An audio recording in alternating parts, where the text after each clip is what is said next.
Hello everyone, welcome to ET Live. I'm Denny Directo, and Latin music's biggest night just ended, but the party continues right here. The 2020 Latin Grammy Awards looked a little different this year. There was no red carpet and no live audience, but still plenty to talk about, including lots of surprises in the big categories. Natalia Lafourcade picked up the Latin Grammy for Album of the Year. Song of the Year went to Residente for Renee, and Record of the Year went to Alejandro Sanz for Contigo. Meantime, it really was all about the performances, and there was no shortage of stunning moments on that stage. Many reflected the theme of the night, which was music makes us human, and no one did that better, I think, than J Balvin performing Rojo.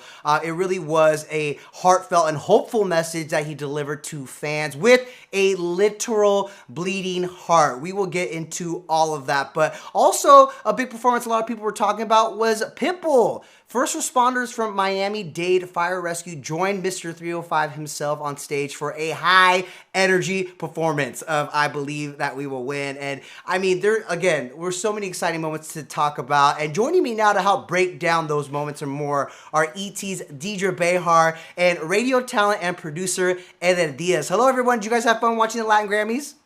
Oh my gosh, it was so Right. much fun, but it was also very moving and very heartfelt. There were so many moments I can't wait to talk about with you guys. Absolutely. It was a party. It was inclusive. There was variety. There's a lot to talk about. It was a great show.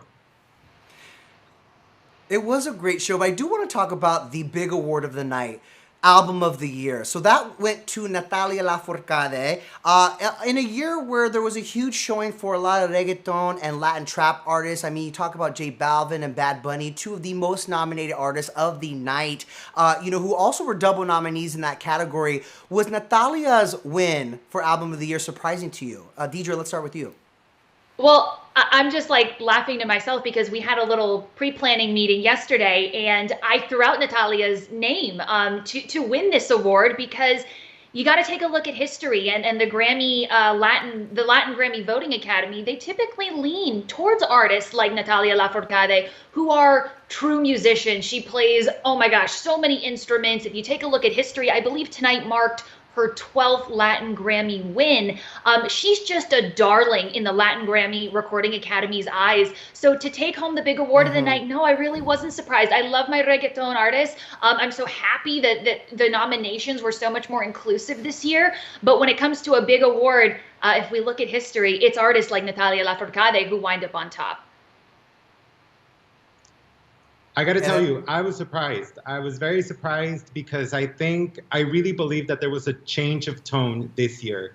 Last year, we saw that big push for inclusion of reggaeton artists into the Latin Academy after a huge snub that was really felt throughout the industry and really created a lot of noise. So coming into the show, Bad Bunny, J Balvin, not just leading in the entire night with nominations, but as you said, two nominations for this main category and really just losing out. I was surprised because I really thought it was going to be a change of tone for the Grammys. But to Deirdre's point, they did what they do. It's true, and you have to look at the numbers too, the sheer numbers, right? J Balvin came in with 13 nominations, which actually broke a Guinness World Record for the most nominations of any artist in a single night at the Latin Grammys. And he went away with one, according to our count. And same with Bad Bunny, he followed with 9 nominations and also won one. So I feel like numbers-wise, it's shocking to me to see that, especially when those two in particular had such an amazing year. But I have to say, and I think it was Residente who talked about it too, it's not always about who's the most popular, and it's not always reflective in the Latin Grammys either. I think, especially this year, the message for all of these artists was just a message of love, of hope, and I think they were just the sheer fact that they got to, be part of the Latin Grammys and to share their music was, I think, the point, right? Especially in 2020, and I think someone who kind of encapsulated that the best was J Balvin. Ed, what did you think of his night and his very amazing performance? I was blown away. And again, it was early in the night when I saw him hit the stage, and I just thought, this is his night. Look at him. He's so complete as an artist. We've seen him grow from his first single to where he's at now, dominating the charts, but just really, really having a cohesive message with his music, really driving this creative and passionate essence of the artist that he is. into fun music that, could be categorized as just commercial and poppy, but he really is bringing a lot of substance. And I couldn't agree more DJ, with what did you make and of it? yeah, I couldn't agree more with what you just said. And, Denny, we were talking earlier how you actually saw J Balvin at Coachella. He's a guy who puts on a show. He gets you in such a good mood, Yeah. and he keeps it at level 100. But then he also really showed tonight that he can hit you in the heartstrings just as much. The imagery that was part of his performance before he took the stage, it really hits you, and it makes you take a second to you stop and pause and think about where we're at in the world and the issues that we're facing. And then, throughout the performance, it's just the combination of his live vocals and then the theatrics of his suit physically bleeding. The metaphor of that is really powerful. And I think he just proved that, if you want to put him in a box, you can't. He's not just the this guy or the that guy. He really can do it all.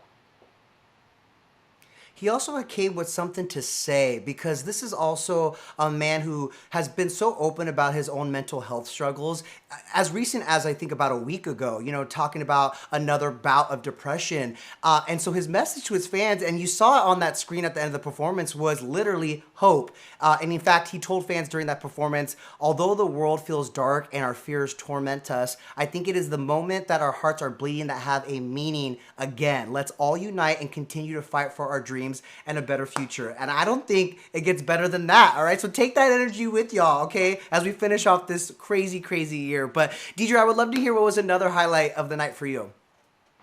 Well, as a lifelong dedicated super fan of Mr. 305, Mr. Worldwide, anytime Pitbull takes the stage, my eyes are just absolutely glued. And again, he's a party starter. He brings that level 100 energy, but he did something that was so cool, you guys. He brought out, as part of his band, some actual frontline responders, first responders. You see that they performed in Pitbull's band tonight wearing their uniforms. And I think that that's just it really had a profound effect on me, because this year has been about showing our gratitude for those who are really making a difference. And of course, art heals.